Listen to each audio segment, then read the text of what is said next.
call me taking his ID, but call me doing my job, so they can't say nothing. Thank you, sir. Thank you, man. Have a great day. All right.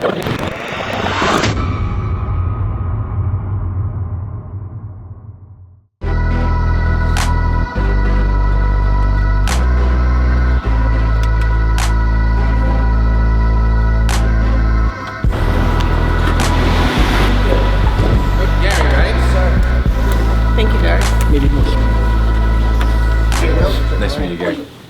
No. Hi, Chris. Hey, happy New Year. Good to see you. Good to see you. Oh my goodness, what's going on over here? I'm doing a daily vlog.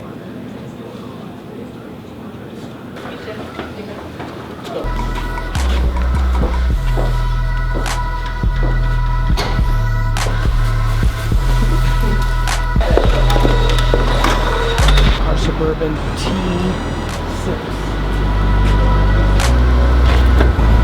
Hi, Mom. How are you? Good to see you. Good. How are you?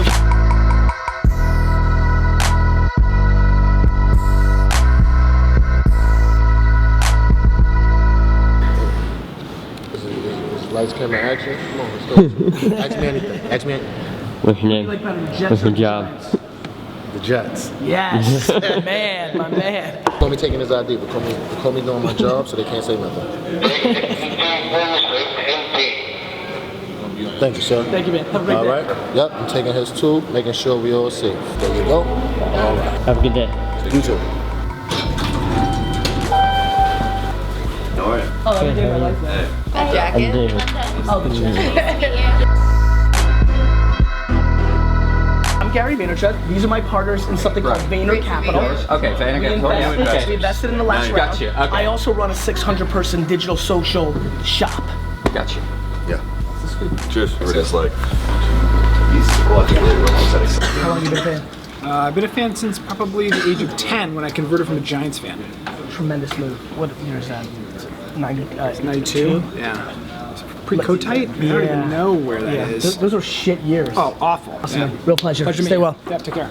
Real pleasure. Where are you from? I'm from Philadelphia, but I went to Vanderbilt. I had a class. Talked about you back in class down in school. So I know I'm old. no, that's good. Very nice to meet Pleasure, man. Stay well. Sorry. All right. We will be in touch. Cheers. Yeah. Thanks, man. How long have you been here? 3 years. Actually, I emailed you like 6 years ago. You responded. Thank you. Yeah, you did. No, it's great. That was good. All right. Thanks, man. Real Thanks, pleasure. man. Love crushing. Thank you, brother. See you, brother. Appreciate it.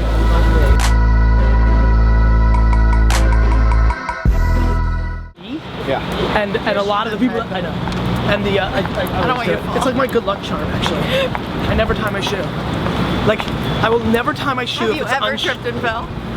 Maybe like in 3rd grade. but I never trip and fall, and I think it's bad luck to stop. I'll tie it like when I sit down later, but I'll never tie it mid noticing that it's untied. Time is precious. Time. You know what's so funny? That's exactly what I think it is. I literally think it's the time. That's what I think. Get on the DailyVee. Best friends. Get some followers. What's good? Follow me on Snapchat at Louis Chanel. Let's go. Friday and Sundance. Yeah. Is it? Am I not touching it? Like, what do you want to do? Are you just gonna hang with Harwood and Ben Lair? Yeah. No calls. And Thursday no. too. Well, Thursday you have Done a couple other things. well, you get there on Thursday, And I have- then you have a video chat for that pitch, and Yeah. so Yeah. that's the only But thing I have. I usually don't touch You it, can but pitch me on something at of the most course, insane of course. importance, but it's not- One more thing, stay there, and I need you to look at it. Great. From Australia. Australia to Honolulu. But this is what you need to look at. 5 hours. Layover. So you're just sitting there And then for to 5 New York. hours. Is that where I'm going?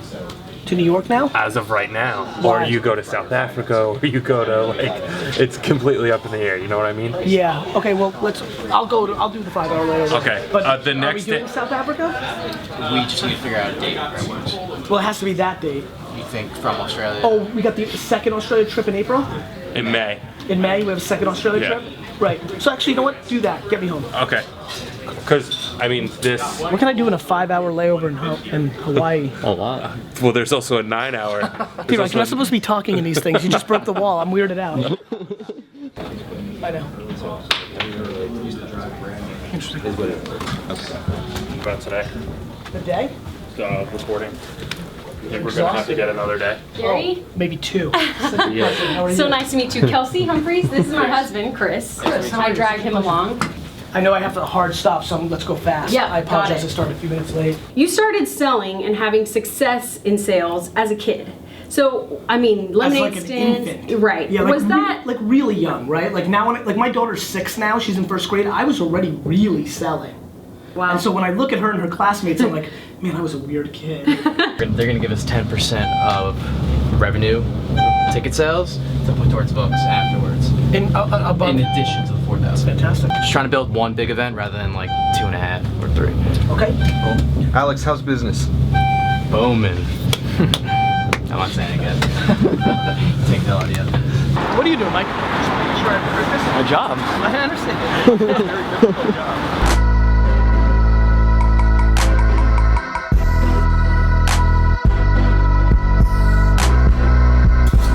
How's your day going?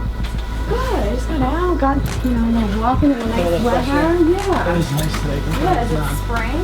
It's Friday, I know that.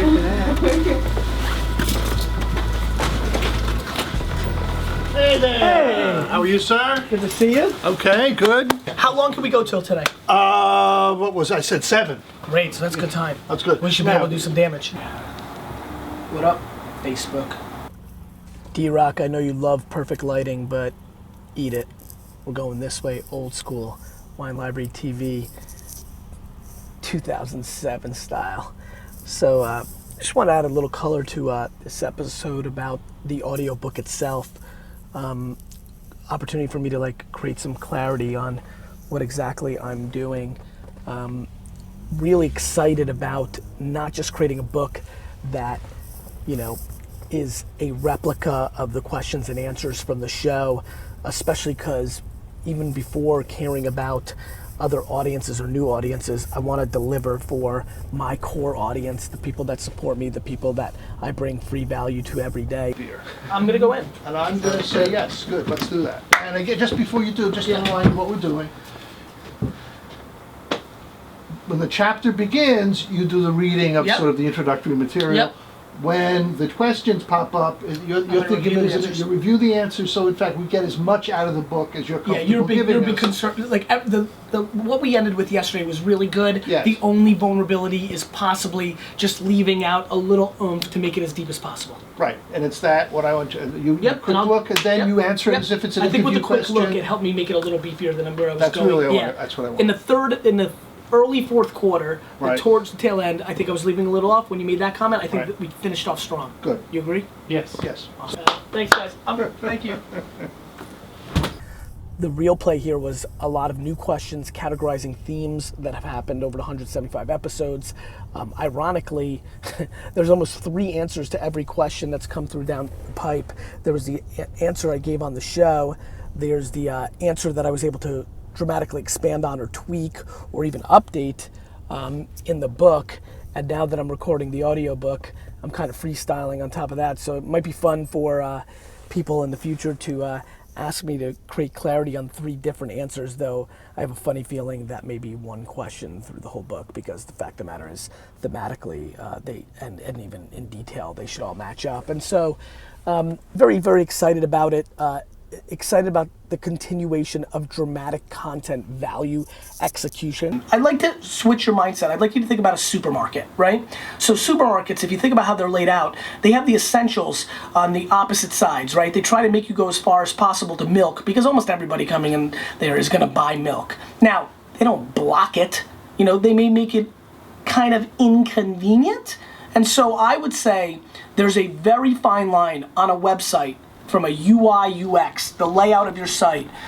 Are you going to do 4 pop-ups before they get to what they want? You're going to lose them by pop-up number 2. There's a way to find that perfect Mendoza line between value for you and value for them. Never thought about where they put the milk. I know. It's brilliant. It really is. Thinking about Okay, the map of my I'm going to go. supermarket. So if you owned a hockey team? If you owned a hockey team. Okay, think about it. Snapchat. I don't have to. I've been in a Snapchat coma for 2 months. I'm ready. 2 weeks. I'm ready to go. Let's say you owned a hockey team. What would you do with Snapchat? I love this. So first of all, if I owned a hockey team, hopefully it'd be the New York Rangers. Let's start with that.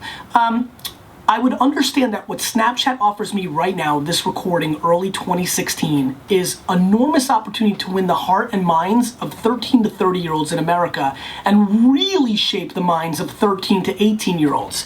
And so what I would do is I would take a step back and say, cool, I know what the Rangers stand for. I know what I want people to think about the Rangers. But the problem is you can't talk to a 16-year-old about the Rangers the same way you're going to talk to a 42-year-old. And so I would try to think about what's the cross-section of relevancy, right? For example, I would create contests on our Snapchat stories about date night for high school kids, right? High school kids care about dating. That's kind of cool. And so having great seats against the glass to impress that girl that you've been chasing your whole life and finally she's giving you a date, that's cool. That's a quick way to go viral in Westchester amongst potential New York Ranger fans. So what I would do is I would kind of weirdly talk about by the way, this makes me take another step back. Real good job by the order of these questions. I would go back to what I just talked about. First, I would think about the audience and their psychology on Snapchat. They like silly things, it's fun. I would not overproduce content. I think one of the biggest mistakes right now brands and individuals are doing is they're trying to make their Snapchat content too fancy, too good of lighting. This is not a Hollywood blockbuster. People want quick, raw talent, just quick. I would take a video of Henrik Lundqvist, but the lighting was bad. You could kind of not even make out King Henry. I would make it very authentic and real, and I would use it as if I was a 16-year-old boy, but that would be the Rangers account. And then I would entice them with, if they watch the story to the end, to get that full engagement, there was ways to enter contests that brought them value. So I would treat the platform the way it's supposed to be treated, and then I would create incentives around the psychology of that audience based on things that I could bring them value. And to me, the dating culture is kind of neat, so there you go.